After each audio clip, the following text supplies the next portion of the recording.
Leclerc sends a warning to Ferrari after horrible car performance, Hamilton blasts Alonso, and McLaren makes things clear for Norris and Oscar. Let's get into the latest F1 news. What happens when two of Formula One's biggest superstars find themselves trapped in machinery that simply can't compete? The harsh reality hitting Ferrari right now is absolutely devastating, and Charles Leclerc's recent admission might be the most brutal assessment we've heard from a driver in years. Picture this scenario. You're Lewis Hamilton, a 7-time world champion who joined Ferrari with championship dreams. You're Charles Leclerc, the homegrown talent who's supposed to lead Ferrari's charge. But instead of fighting for victories, you're stuck watching other teams celebrate while you struggle to crack the top 6. That's exactly where Ferrari finds itself heading into the final stretch of the 2025 season. The numbers tell a story that Ferrari fans don't want to hear. 5 consecutive races without a single podium finish. While Max Verstappen claimed back-to-back victories in Monza and Baku, and George Russell delivered Mercedes their triumph in Singapore, Ferrari has been relegated to spectator status in their own sport. The prancing horse that once dominated racetracks now finds itself galloping behind a pack that seems impossibly far ahead. Leclerc's assessment after Singapore was nothing short of shocking. He didn't sugarcoat the situation or offer diplomatic responses that teams usually prefer. Instead, he delivered a reality check that sent shockwaves through the Formula One paddock.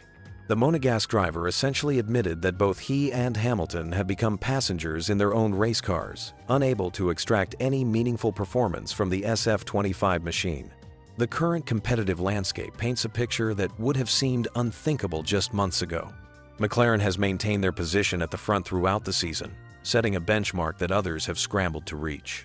Red Bull, after a mid-season slump, has dramatically improved their package and rejoined the fight at the sharp end. Mercedes has undergone their own renaissance, climbing back to compete with the leaders. This situation becomes even more painful when you consider Ferrari's trajectory over recent years. The team was genuinely competing for the Constructors' Championship in 2024, giving fans hope that their long wait for glory might finally end. Hamilton's arrival was supposed to be the missing piece, bringing his championship experience and racecraft to complement Leclerc's raw speed and Ferrari knowledge. Instead, both drivers are experiencing the frustration of having their talents wasted by machinery that simply isn't competitive enough. The technical challenges plaguing Ferrari run deeper than simple pace deficits. Both drivers have complained about braking issues that compromise their ability to attack corners with confidence. When fundamental systems like braking aren't working properly, drivers lose the tools they need to extract maximum performance from their cars. It's like asking a painter to create a masterpiece with brushes that won't hold paint properly. What makes Leclerc's honesty so striking is his willingness to acknowledge that this pattern will likely continue for the remainder of the season. Most drivers maintain optimism publicly, talking about upcoming upgrades or circuit-specific advantages. Leclerc took the opposite approach, essentially telling Ferrari fans to brace themselves for more disappointment. This level of candor from a team's lead driver is virtually unprecedented in modern Formula One. The psychological impact on both drivers cannot be understated. Hamilton joined Ferrari specifically to chase that elusive 8th World Championship, believing that the Italian team could provide the competitive machinery he needed. Instead, he's finding himself in 8th-place finishes, watching younger drivers in superior cars battle for victories he should be contending for. For a competitor of Hamilton's caliber, this situation must be mentally exhausting. Leclerc faces his own unique pressures as Ferrari's homegrown talent. He's experienced Ferrari's highs and devastating lows throughout his career, but this current situation feels different. Coming off a season where championship contention seemed possible, the dramatic step backward is particularly cruel.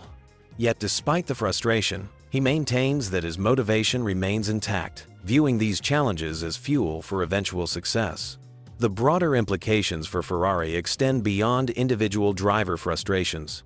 The team sits third in the constructors' standings with 6 rounds remaining, trailing Mercedes by 27 points while staying just 8 points ahead of Red Bull.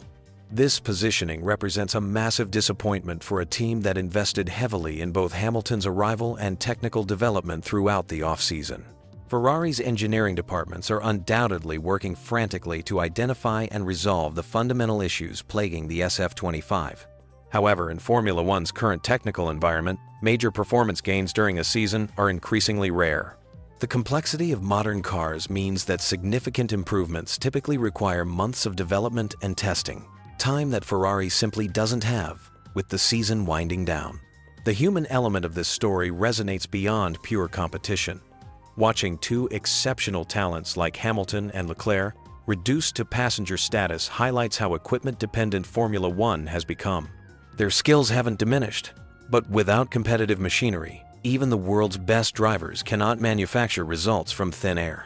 As Ferrari grapples with their current predicament, the team faces critical decisions about resource allocation and development priorities. Every weekend of continued underperformance damages morale and creates additional pressure for the following season. Maintaining team unity and motivation while working toward solutions that may not materialize until 2026. The passenger's analogy that Leclerc employed captures perfectly the helplessness that elite competitors feel when their tools fail them, creating one of the most brutally honest assessments in recent Formula One memory. When you think about Formula One's golden boy Oscar Piastri, what comes to mind? Cool under pressure, calculated, unshakable, right? Well, hold on to your helmets because that image just took a massive hit in Singapore, and the fallout has everyone talking about a complete role reversal at McLaren that nobody saw coming. Picture this. You're watching what should have been another routine. McLaren 1-2 finish. Piastri starts third, Norris fifth. Everything's looking good for the Papaya team. Then boom, first corner contact between teammates, and suddenly we're hearing a side of Oscar Piastri that frankly shocked the entire paddock. The usually composed Australian was on the radio absolutely fuming, demanding his team intervene after what he called an unfair move by his own teammate. But here's where it gets really interesting. Former Formula One driver Ralf Schumacher, who spent months questioning whether Lando Norris had the mental fortitude for a championship fight, has completely flipped his narrative. Now he's calling Piastri the one who's cracking under pressure, describing him as more thin-skinned than Norris. Talk about tables turning. Let's rewind to understand just how dramatic this shift really is. For the longest time, critics looked at Norris and saw someone too nice for his own good. Schumacher himself said Norris was too soft in character, that he urgently needed to change his mental approach if he wanted championship glory. The German driver even suggested that Piastri had the necessary toughness to pull off what Norris couldn't, claiming Lando would always back down when things got heated. Fast forward to Singapore, and we witnessed something unprecedented. As Norris got a lightning start from fifth position, battling his way up to fight for second place alongside Max Verstappen and Piastri, the inevitable happened: teammate contact. But what followed was pure drama that nobody expected from the usually ice-cold Piastri. The radio messages tell the whole story. First came the passive-aggressive comment about it not being very team-like. Then the direct challenge to McLaren's decision-making, asking if they were really okay with Lando just barging him out of the way. But the real bombshell came next: Piastri's frustrated declaration that it wasn't fair, followed by his brutal assessment that if Norris had to avoid another car by crashing into his teammate, then that was a pretty terrible job of avoiding. This wasn't the Oscar Piastri we know. Even during his crashes in Azerbaijan, both in qualifying and the race itself, we never heard this level of emotion or frustration. The composure that made him a fan favorite and convinced many he was championship material seemed to evaporate in real time over the Singapore radio frequencies. Schumacher's analysis cut straight to the heart of what we witnessed. He pointed out that contact happens in racing. It's not always intentional, and Norris was simply making a good racing move after an excellent start. But Piastri's reaction revealed something deeper: the pressure of a genuine title fight. Something neither McLaren driver had experienced before was starting to show cracks in the foundation of the driver many considered unbreakable. What makes this even more fascinating is the championship context. Piastri currently leads Norris by 22 points, with 6 races and 3 sprint races remaining. That's a healthy margin. But in Formula One, leads can disappear faster than you can say pit stop. The pressure isn't just about individual race wins anymore. It's about a genuine shot at the driver's championship, something McLaren hasn't been in contention for in years. The timing couldn't be more ironic. just as Norris appears to be finding the killer instinct that critics said he lacked, showing more aggression on track and refusing to give ground to his teammate. Piastri seems to be developing the very weaknesses that were once attributed to Lando. It's like watching a complete personality swap happening in real time under the intense pressure of championship contention. McLaren's decision not to intervene in the Singapore incident speaks volumes about how they view this internal battle.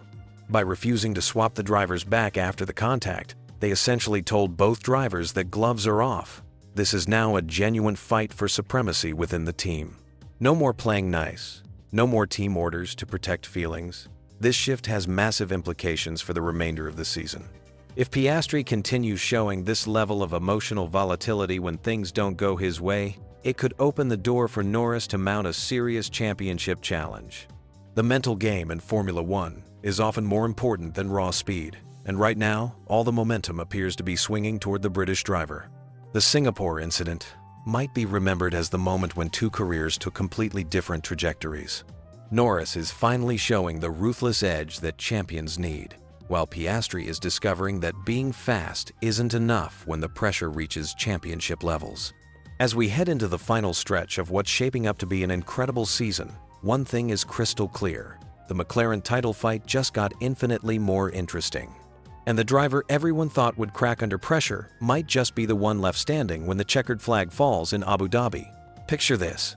You're flying down a racetrack at 200 miles per hour when suddenly your brakes start failing. What do? Keep racing or pull over immediately? This exact scenario played out during the Singapore Grand Prix, and it sparked one of the most heated debates in Formula One this season. Lewis Hamilton found himself in this terrifying situation during the final laps of the Singapore race. As his Ferrari struggled with severe brake problems, he was forced to cut corners just to stay on track and finish the race. But here's where things get controversial. Fernando Alonso, who was chasing Hamilton at the time, went absolutely ballistic over the radio, and later questioned whether Hamilton should have faced much harsher punishment from the FIA. Today, we're diving deep into this explosive controversy that has the entire Formula One community divided. We'll examine the regulations, analyze the precedents, and reveal why this incident exposes a massive gray area in Formula One's rulebook that could affect every driver on the grid. The drama began unfolding on lap 60 of the 62-lap race in Singapore. Hamilton suddenly came on the radio to his engineer, desperately reporting that he was losing his brakes. Within moments, his lap times began dropping dramatically as the brake system continued to deteriorate. With Alonso's Aston Martin rapidly closing the gap behind him, Hamilton faced an impossible choice. Unable to brake properly for the corners, Hamilton began cutting across the track limits just to maintain control of his car and avoid a dangerous crash. While this aggressive line-taking allowed him to cross the finish line in 7th place, it immediately caught the attention of the race stewards and sent Alonso into a furious rage. The stewards quickly handed Hamilton a 5-second penalty for gaining an advantage by exceeding track limits, which dropped him behind Alonso in the final classification. But Hamilton's team argued this was unfair, claiming the brake failure constituted what's called force majeure, essentially an act of God or unavoidable circumstance that should excuse any penalties. The stewards completely rejected this argument, pointing to the official driving standards guidelines that clearly outline when drivers are permitted to leave the track without punishment. These guidelines allow track limit violations only in very specific circumstances, following an obvious loss of control to avoid a collision, when forced off by another car, or during incidents that are already being penalized for other reasons. According to the stewards, Hamilton's brake issues simply didn't fit any of these categories. But here's where Alonso's furious radio messages become incredibly important to this story. As Hamilton struggled ahead of him, Alonso was broadcasting his frustration to the entire world. His expletive-filled rants over the team radio expressed his disbelief at what he was witnessing. But the most significant message came when Alonso asked his team a simple but profound question: is it safe to drive with no brakes? This question cuts right to the heart of a much bigger issue in Formula One. The FIA has specific regulations about cars driving in unsafe conditions, outlined in Sporting Regulation 26.10. This rule states that any car with significant damage or failure that presents an immediate risk must leave the track as soon as safely possible. The race director has the authority to show the black and orange flag forcing a driver to return to the pits for repairs or retirement. The question everyone's asking is whether Hamilton's brake failure should have triggered this intervention. Here's where it gets really interesting. The decision ultimately came down to race director Rui Marquez and his assessment of whether Hamilton posed a danger to other drivers. Unlike a damaged front wing that might fall off and hit another car, brake problems are generally contained within the vehicle itself. But there's a crucial precedent that completely changes this debate. Earlier this season in China, Lando Norris experienced a similar brake failure during the final 2 laps of the race. Norris later described the experience as scary and his worst nightmare. Yet the FIA took no action whatsoever, even though George Russell was running much closer behind Norris than Alonso was to Hamilton. This precedent creates a massive problem for Alonso's argument. If the FIA didn't intervene when Norris had brake problems with a car directly behind him, how can they justify intervening in Hamilton's situation? There's another factor that complicates this entire debate. Formula One drivers are notorious for exaggerating problems over the radio. When Hamilton said he had no brakes, he likely meant his braking power was severely compromised rather than completely absent. This kind of dramatic language is common in the heat of racing, but it makes it difficult for officials to assess the true severity of the situation. Looking at the broader picture, Hamilton might actually have a stronger case for feeling hard done by than Alonso does. The driving standards guidelines do mention obvious loss of control as grounds for avoiding penalties when exceeding track limits. You could argue that losing brake pressure constitutes exactly this kind of loss of control. The FIA has essentially created a rod for their own back with their inconsistent approach to these situations. By allowing Norris to continue racing with brake problems in China, they've established that internal mechanical failures don't automatically constitute unsafe conditions requiring immediate retirement. This creates a clear distinction in the regulations between parts that could detach and endanger other drivers versus components that remain within the car despite being compromised. It's a subtle but important difference that could have major implications for future races. The bigger question this controversy raises is about the fundamental balance between competition and safety in Formula One. Should drivers be forced to retire immediately when experiencing mechanical problems, even if they can still maintain some level of control? Or should they be allowed to continue racing and manage the situation as best they can? Alonso's frustration is understandable. Watching a competitor struggle ahead while you're unable to pass due to their erratic driving would be incredibly aggravating. But the regulations and precedents clearly support the FIA's handling of Hamilton's situation. This incident perfectly illustrates the complex challenges facing Formula One officials as they try to balance competitive fairness with safety concerns. The existing regulations leave significant gray areas that different people can interpret very differently. What makes this controversy so fascinating is that it reveals how even experienced drivers and teams can have completely different interpretations of the same rulebook. The fact that this debate continues weeks after the race shows just how unclear some of these regulations really are. As Formula One continues to evolve, incidents like this highlight the need for clearer, more consistent guidelines that leave less room for interpretation and controversy. Hold on just a second. Did you hear what's happening with Oscar Piastri right now? The guy who's literally leading the Formula One championship might be planning an escape from McLaren. Yes, you heard that right. The driver sitting at the top of the standings, with his team dominating the Constructors' Championship, is reportedly eyeing a move to Ferrari. But here's the thing that'll blow your mind. This whole story makes absolutely zero sense, and I'm about to tell you exactly why. Let me paint you the complete picture of what's really going down in the McLaren garage right now. We've got Oscar Piastri, this incredibly talented young Australian driver, sitting pretty at the top of the Drivers' Championship with a comfortable 22-point lead over his teammate Lando Norris. McLaren just wrapped up the Constructors' Championship with 6 races still left in the season. Everything should be perfect in Papaya Land, right? Well, not exactly. The drama started building up at the Singapore Grand Prix, and trust me, this is where things get spicy. Picture this scene. Piastri and Norris are battling it out on track. Tensions are running high because every point matters in a championship fight. Then, boom, contact happens between the 2 McLaren drivers. Piastri is absolutely livid on the radio, shouting that what just happened wasn't fair. You could hear the frustration bleeding through his voice as he vented to his team. But here's where the story takes a wild turn. Following this heated moment in Singapore, a report surfaces from a respected Swiss publication claiming that Piastri is already planning his exit strategy. According to these reports, he's got his sights set on joining Ferrari for the 2027 season. The reasoning? Apparently, there's uncertainty surrounding both Lewis Hamilton and Charles Leclerc's futures at the prancing horse. Now, let me break down the timeline that led to these Ferrari whispers. Earlier this season at Monza, McLaren made the strategic decision to move Piastri aside to help Norris. After a slow pit stop situation, the team was playing the fairness card, trying to manage both their drivers' championship hopes. Fast forward to Singapore, and Piastri clearly expected McLaren to return the favor when Norris made an aggressive move at turn 3. But here's the kicker: McLaren didn't intervene. This is where conspiracy theories start flying left and right. Some fans and media outlets are convinced that McLaren has already chosen their golden boy, and spoiler alert, it's not Piastri. They believe Norris is the driver McLaren secretly wants as their champion, despite Piastri currently leading the standings. This perception of favoritism is supposedly what's driving Piastri to consider his options elsewhere. But let's pump the brakes for a second and think about this logically.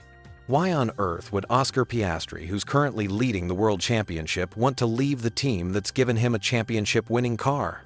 It's like winning the lottery and then immediately buying a different ticket because you didn't like the numbers on your winning one. Here's the reality check we all need.